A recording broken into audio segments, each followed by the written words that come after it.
শোনো ভাই, একটা কথা বলি, কখনো নিজের মধ্যে ফেমিনিজম মাইন্ডসেট রাখবা না। কারণ একজন ফেমিনিস্ট ভাবে দুনিয়ার সবাই খারাপ, আমি একাই ভালো। সে ভাবে সবাই ওর বিপক্ষে, সবাই অন্যায় করছে আর সেই ন্যায়।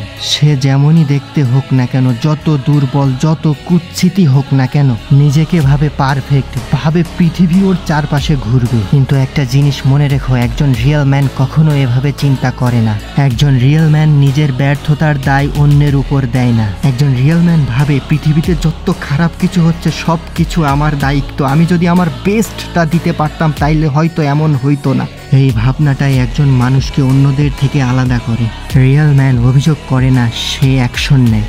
সে জানে পৃথিবী বদলাবে না, বদলাবে সে নিজে। সে নিজের বডি, মেন্টালিটি অ্যান্ড ক্যারেক্টার সব কিছু নিয়ে কাজ করে, সব কিছুকে উন্নত ও বেটার করতে চায়। কারণ সে জানে নিজের লেভেল বাড়ালে পৃথিবী নিজের জায়গা বুঝে নেয়। তাই আজ থেকে একটা জিনিস ঠিক করো, অন্যকে দোষ দেওয়া বন্ধ করো, নিজেকে গড়ার কাজ শুরু করো। নিজের ভেতরের যে লুজার ওইটাকে মাইরা ফেলো আর সেই জায়গায় দাঁড়াও যেখানে তোমার দাঁড়ানো উচিত। আশা করি বুঝতে পেরেছো।